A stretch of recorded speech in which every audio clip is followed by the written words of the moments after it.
ကျမဒီနေ့ပြောသွားမယ့်အကြောင်းအရာလေးကတော့ artificial intelligence မြန်မာလိုတော့ဉာဏ်ရည်တုလို့ခေါ်တဲ့အကြောင်းအရာလေးပဲဖြစ်ပါတယ်ဒီ topic လေးကဒီခေတ်မှာအရန်ခေတ်စားနေတဲ့ topic လေးပေါ့နော်ဒါဆိုလို့ရှိရင်ကျမမေးခွန်းလေးတစ်ခုနဲ့စကြပါတယ်ဒီထဲမှာရှိတဲ့ပရိသတ်တွေပေါ့နော် AI နည်းပညာကိုသုံးမိသားသူတွေဘယ်နှယောက်တောင်ပါပါတယ်လဲဥပမာ series ကိုကျမတို့ weather forecast မေးတာမျိုးတွေပေါ့နော်ဒါမှမဟုတ် Gemini AI ကိုသုံးပြီးတော့မှ email ကူရေးခိုင်းတာမျိုးတွေလုပ်ဖူးပါသလားအခုလိုမျိုးဒီ AI နည်းပညာတွေပေါ့နော်တိုးတက်လာတဲ့အချိန်မှာတချို့တွေကတော့ဒါကိုအလုပ်အရန်ရှုပ်လာတယ်ပေါ့နော်အလုပ်တွေပိုလာတယ်လို့ထင်တဲ့သူတွေလည်းရှိပါတယ်တချို့ကကြတော့လေဒီ AI နည်းပညာတွေကကိုယ့်ရဲ့ဘဝကိုအထောက်အကူပြုစေတယ်လို့ထင်ပါတယ်ဒါဆိုကျွန်မမိခွန်းလေးထပ်မေးပါမယ်ဒီထဲမှာရှိတဲ့ပြည်သက်တွေကပေါ့နော် AI နည်းပညာကိုသုံးပြီးတော့ကိုယ့်အတွက်အလုပ်ပိုစေတယ်လို့ထင်တဲ့သူရှိပါလားတယောက်တွေ့ပြီနှစ်ယောက်โอเคဒါဆိုလို့ရှိရင်နောက်တစ်ခုကတော့ AI နည်းပညာကကိုယ့်အတွက် powerful tools တစ်ခုဖြစ်တယ်လို့ရောထင်နေသူတွေရှိပါသလားဟုတ်ကဲ့မထောင်တဲ့သူတွေကဘယ်ဘက်လဲမသိဘူးเนาะဟုတ်ကဲ့ပါအဲ့တော့ကျမတို့မြန်မာစကားပုံလေးရှိတယ်ပေါ့နော်သုံးတက်ရင်စေမသုံးတက်ရင်ဘေးပေါ့နော်ဒီလိုမျိုးပါပဲ AI နည်းပညာဆိုတာကသုံးတက်ရင်အကျိုးအများကြီးဖြစ်မှာဖြစ်ပြီးတော့တေချာမသုံးတက်လို့ရှိရင်တော့ကျမတို့မလိုလားအပ်တဲ့ဆိုးကျိုးတွေဖြစ်ပေါ်လာနိုင်မယ်ပေါ့နော်ဒါကြောင့်မို့လို့ကျမကဒီနေ့ AI နည်းပညာနဲ့ပတ်သက်ပြီးတည်တင်သိထိုက်တဲ့အကြောင်းအရာတွေကိုအချက်လေး၃ချက်နဲ့ကျမကပြောပြသွားပါမယ်အဲ့တော့ဒီအချက်လေးတွေနားထောင်ပြီးပြီဆိုတာနဲ့ AI နည်းပညာဆိုတာကကိုယ့်အတွက်ဘယ်လောက်ထိအသုံးကျကြောင်းကိုကျမကဒါသိစေချင်တယ်ပေါ့နော်ကျမပထမတစ်ချက်လေးနဲ့စလိုက်ပါမယ်အဲ့ဒါကတော့ကျမတို့အခု AI နဲ့ပတ်သက်ပြီးအရန်ကိုအမေးများနေတယ်ပေါ့နော် AI ကကျမတို့ရဲ့အလုပ်တွေလူတွေရဲ့အလုပ်တွေကိုအစားထိုးတော့မှာလားဆိုတဲ့မေးခွန်းလေးပဲဖြစ်ပါတယ်ဒီ question ကိုကျမက yes and no လို့ဖြေပြရစေရှင် yes ဆိုတဲ့သဘောကတော့ကျမတို့ AI နည်းပညာတွေခေတ်စားလာတာနဲ့အမျှပေါ့နော်ထပ်တလဲလဲလုပ်နေရတဲ့အရာတွေကျမတို့ data တွေသွင်းတဲ့အခါကျရင်အုံနောက်သိမ့်မသုံးရတဲ့အရာတွေနောက်တစ်ခုကတော့ဥပမာပေါ့နော်ကျမတို့ဒီအိမ်မှာဒီအပင်တစ်ပင်ကိုနေတိုင်းဒီအချိန်မှာကျမတို့ရေလောင်းနေဆိုပါစို့ဒါဆိုလို့ရှိရင်ကျမတို့က AI လို့ program သွင်းပြီးတော့မှသူ့ကိုလုပ်ခိုင်းလို့ရတယ်ဒီလိုအလုပ်တွေဆိုရင်ကျမတို့ AI ကအစားထိုးလာမယ်ပေါ့နော်ဒီထက်နောက်ထပ်အဆင့်မြင့်တဲ့ဟာရှိတယ်ဒါတွေကတော့ data တွေ analyst လုပ်တာမျိုးတွေရှာဖွေပြီးတော့မှပေါ့နော်ဒါစူးစမ်းတဲ့အရာတွေလူတွေဆိုရင်ဘာဖြစ်လဲဆိုတော့ကျမတို့အနားယူရတယ်လေစက်ကြတော့ तू မချို့ရင်းသူရကျမတို့ကသူ့ကိုလုပ်ခိုင်းတာလို့ရတယ်ပေါ့နော်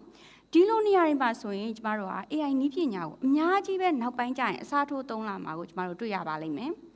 ဒါပေမဲ့ no ဆိုတဲ့ဟာရှိပါတယ်ဒါကကြတော့ကျမတို့နိုင်ငံမှာဆိုရင်ပေါ့နော်ဒီကဏ္ဍဝင်အမှုပညာရှင်တွေဒါမှမဟုတ်ရင်ဒီပကြီးပေါ့နော်စတီထွင်စမ်းသပ်ရတဲ့အရာတွေရှိပါတယ်ဒါတွေဆိုလို့ရှိရင်တော့ AI နည်းပညာက100%အစားထိုးသွားဖို့ခက်တယ်ပေါ့နော်ဒါဆိုရင်ကျမတို့အစားထိုးလို့မရတဲ့အရာတွေကဘာတွေဖြစ်မလဲစဉ်းစားကြည့်အောင်နော်ကျမတို့ပြဿနာအဖြေရှာတဲ့နေရာတွေ problem solving ပြီးရင်ဝေဖန်ခွဲခြားနိုင်တဲ့ဟာတွေ critical thinking နောက်တစ်ခုကကြတော့ဒီစိတ်ခံစားမှုနဲ့ဆိုင်တဲ့အသိဉာဏ်တွေပေါ့နော် emotional intelligence ဒါတွေကိုတော့ AI ကသူက similarity တော့လိုက်နိုင်ပေမဲ့လည်းတကယ်ကို100%ပေါ့နော်ကျမတို့လူတွေကို replace လုပ်သွားဖို့တော့တော်တော်လေးခက်နေပါအောင်မယ်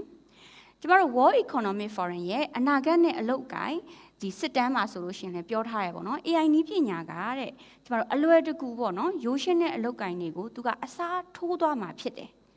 ဒါကြောင့်မို့လို့ဒီလိုအစားထိုးသွားတဲ့အတိုင်းပဲဒီအသစ်ဒီအလုပ်တွေလည်းထပ်ပေါ်လာမှာဖြစ်တယ်ပေါ့နော်ဒါဆိုလို့ရှိရင်ကျမတို့ကပျောက်သွားတဲ့အလုပ်တွေအတွက်စိတ်ပူမနေပဲနဲ့အသစ်ပေါ်လာတဲ့အလုပ်တွေမှာကိုကဘလို့အံဝင်ခွင်ကြလုပ်မလဲကို့အတွက် lifelong learning လို့စဉ်းစားပြီးတော့ AI နည်းပညာကိုလေ့လာပါလို့ကျမကတော့အကြံပေးချင်ပါတယ်ရှင်ဟုတ်ကဲ့ပါဒါဆိုရင်ကျမဒါလေးနဲ့တစ်ဆက်ထဲပေါ့နော်နောက်တစ်ခုကိုကျမတို့ပြောကြရအောင်ဒါဆိုရင်ကျမတို့ AI နည်းပညာကိုသုံးကြမယ်ဆိုပါစို့အခုခေတ်ဆိုရင်ကျမတို့ generative AI လို့တွေအများကြီးသုံးလာပြီးအမေးဖြေတွေလုပ်ကြတယ်လေနော် AI သုံးတဲ့သူတွေဆိုဒါဆိုရင်သူပြောသမျှကိုကျမတို့ကယုံမှာလားဒီမေးခွန်းလေးရှိပါမယုံလို့တွေ့ဟုတ်ကဲ့ပါအဲ့တော့သူပြောသမျှကိုကျမတို့ယုံမှာလားဆိုတဲ့မေးခွန်းလေးပေါ့နော်ကျမဥပမာလေးတစ်ခုနဲ့ပြောပါမယ်ကျမတို့နိုင်ငံမှာ COVID-19 ပေါ့နော်COVID-19 global pandemic ပေါ့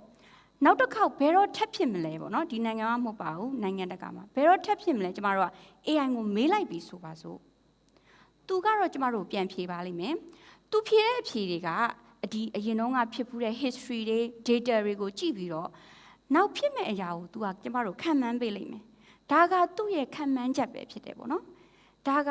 ဟုတ်ဖြစ်ချင်မှလည်းဖြစ်မယ်မဖြစ်ချင်လည်းမဖြစ်ဘူးပေါ့နော်ဒါဆိုရင်ကောင်းတဲ့ချက်တစ်ခုရှိတာဘာလဲဆိုတော့သူကကျမတို့ကိုဒီ data တွေကိုအချိန်တိုလေးအတွင်းမှာပေါ့နော်ဒီ data တွေ algorithm သုံးပြီးကျမတို့ကိုအထောက်အကူပြုစေတဲ့ information တော့ရတဲ့အတွက်ဒီ information ကိုကြည့်ပြီးတော့ကျမတို့ကဒါသတိပြုစရာတွေလှုပ်ဆောင်လို့ရတယ်ပေါ့နော်ဒါကြောင့်မို့လို့ကျွန်မပြောချင်တာက AI ကိုသုံးတဲ့အခါကျရင်ကျွန်မတို့ယုံကြည်မှုတစ်ခုနဲ့သုံးရတယ်လို့မျိုးတစ်ခါလေကြာရင်လေကိုယ့်ရဲ့เนาะဒါစဉ်းစားတွေးခေါ်ပြီးတော့မှသုံးစေချင်ပါတယ်ချင့်ကျင်ပြီးသုံးစေချင်ပါတယ်ပေါ့ယုံကြည်ရတဲ့အချက်တစ်ချက်ရှိပါတယ်ဒါကတော့ तू ကအချိန်တိုပေါ့နော်အချိန်တိုလေးတွင်မိနစ်အနေငယ်တွင်မှာ तू က millions of work ကို तू က process လုပ်နိုင်တယ်ကျမတို့လူတွေဆိုရင်ဒါမေ့ကြံနိုင်တဲ့ဟာတွေဖြစ်နိုင်တယ်ပေါ့နော်အဲ့ဒီနေရာမှာတော့သူ့ကိုကျမတို့ကအစားထိုးပြီးသုံးလို့ရတယ်အကျိုးရှိရှိသုံးလို့ရတယ်ပေါ့နော်နောက်တစ်ခုသူ့ကိုတန်တရားဖြစ်သုံးရမှာဆိုတော့ကျမဥပမာပြောမယ်ဆိုရင်တော့ကျင့်ဝတ်အရာသုံးနည်းတွေပါ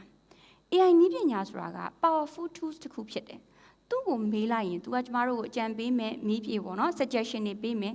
ဒါပေမဲ့ကျမတို့ကဒါကိုတော့ကျင့်ဝတ်အရာသုံးဖို့လိုပါတယ် responsible ရှိရှိသုံးရမယ်ပေါ့နော်ဥပမာဒီကထွက်လာတဲ့တချို့ information တွေက sensitive ဖြစ်နိုင်လိမ့်မယ်ပေါ့နော်ဒါတွေကိုကျမတို့ကဒီကိုယ်ကောင်းကျိုးပဲကြည့်ပြီးသူများကောင်းကျိုးအတွက်မကြည့်ဘဲနဲ့သုံးလိုက်မယ်ဆိုလို့ရှိရင်လည်းဒါဟာအရန်ကို NDA များမဲ့ tool ဖြစ်သွားလိမ့်မယ်ပေါ့နော်ဒါကြောင့်မို့လို့ကိုယ်သုံးတဲ့ပုံမှာအများကြီးမူတည်တယ်လို့ကျမကပြောပြစီဒါလေးနဲ့တစ်ဆက်တည်းနောက်ဆုံးတစ်ချက်ကျမကပြောပြချင်တာကကြတော့ဒါဆိုလို့ရှိရင်ရှေ့မှာရောက်နေတဲ့နည်းပညာကိုကျမတို့ကမသုံးရင်လည်းနောက်ကျကြံကြတော့မယ်ပေါ့နော်သုံးမယ်ဆိုရင်လည်းကဲဘလို့သုံးကြမလဲကျမတို့ကိုမေးခွန်းထုတ်မယ်ဆိုရင်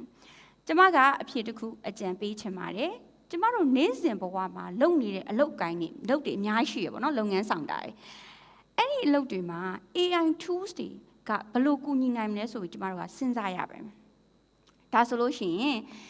ပထမဦးဆုံးပေါ့နော်ကျမတို့မနေ့အိပ်ရာထလာပြီဆိုပါစို့ကျမတို့ရုံးကိုကားမောင်းသွားမယ်ပေါ့နော်ပထမဆုံး AI သုံးထားတဲ့ map ကိုကြည့်ပြီး तू ကဘာကူညီပေးနိုင်လဲဆိုတော့ကျမတို့ကို traffic ရှောင်ပြီးတော့အချိန်တူတူရောက်မယ့်နေရာကို तू ဟာ suggestion ပေးနိုင်တယ်ဟုတ်တယ်နော်ပြီးတော့နောက်ဘာလုပ်နိုင်လဲဆိုတော့အတန်နဲ့ command voice command ပေးပြီးကျမတို့ phone call လို့ရတယ် message ပို့လို့ရတယ် meeting တွေ create လုပ်လို့ရတယ်ဒါတွေကိုလည်းကိုကသူ့ကိုခိုင်းလို့ရတယ်ပေါ့နော်ကိုရဲ့အလုပ် project ကျောင်း project တွေမှာဆိုလည်းအကြံဉာဏ်တွေတောင်းလို့ရတယ်ဒါတွေမကသေးဘူးနော်ကျမတို့ဒီ international မှာဆိုရင်အခုတိုးတက်ပြီးသားနိုင်ငံတချို့မှာဆိုရင် driver မပါတဲ့ကားတွေအငှားကားတွေထွက်နေပြီပြီးရင်စားတောက်ဆိုင်တွေ hotel တွေမှာဆိုလဲ robotic ပေါ့နော် devices တွေသုံးပြီးတော့သူကစပြီးတော့မှလုပ်နေပြီပေါ့နော် drone တွေနဲ့ပစ္စည်းတည်တာတွေဒါဆိုလို့ရှိရင်ကျမတို့ AI နည်းပညာသုံးပြီးအရန်ဒီခေတ်ကလာတော့မှာပေါ့နော်ကျမတို့လည်းအနည်းနဲ့အမြန်ဒီကိုရောက်လာတာမှာဆိုတဲ့အတွက်ကိုလည်းဒါနည်းပညာနဲ့ပတ်သက်ပြီးတော့လေ့လာအများကြီးလေ့လာထားဖို့လိုတယ်ပေါ့နော်ကိုကလည်းဒါကိုအကျွမ်းတဝင်ဖြစ်နေဖို့အခုတည်းကစပြီးတော့သုံးကြည့်ပါလို့ကျမအကြံပေးချင်ပါတယ်ပြီးလို့ရှိရင်နောက်တစ်ခုကျမတို့ဒါတွေမကသေးဘူးနော်ကျမတို့ကျန်းမာရေးနဲ့ပတ်သက်တာရောကျမတို့ AI smart device တွေသုံးပြီးတော့ကိုယ့်ရဲ့နှလုံးခုန်နှောင်းကိုတိုင်းတာတာတွေလည်းရှိတယ်နော်ပြီးလို့ရှိရင်ကျမတို့တချို့ app တွေဆိုရင်တစ်နေ့ကိုရေ8ခွက်တောက်ပါသူက remind လာလုပ်တယ်လीနော်အဲ့တော့ဒီလို app တွေလည်းရှိတယ်ဒါဆိုရင်ပြောမယ်ဆိုရင်ပေါ့နော်စုံမမဟုတ်တော့ tools တွေကအများကြီးရှိတယ်တခုကြံပေးချင်တာကကိုနဲ့ကြိုက်တဲ့ app ပေါ့နော်ကိုနဲ့ဘယ် app ကကိုယ့်ရဲ့ daily life မှာအခုဖြစ်နေတဲ့ life မှာအစားထိုးပြီးအကူအညီပေးမလဲဆိုတဲ့ဟာကိုတော့ကျမကထည့်သွင်းစဉ်းစားကြပါတယ်ဒါဆိုလို့ရှိရင်ကျမတို့ AI tools တွေသုံးခြင်းအဖြစ်ဘာအကျိုးကျေးဇူးတွေရလာမလဲပေါ့နော်ကို brain space တွေသုံးမဲ့နေရာမှာသူကအစားထိုးလာတာဖြစ်တဲ့အတွက်ကိုအတွက်ချိန်တွေအများကြီးကျမတို့ပိုထွက်လာနိုင်တယ်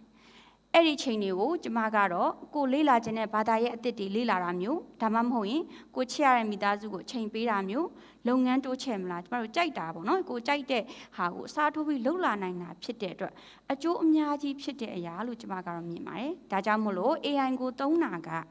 ဒီကိုယ့်အတွက်ပေါ့နော်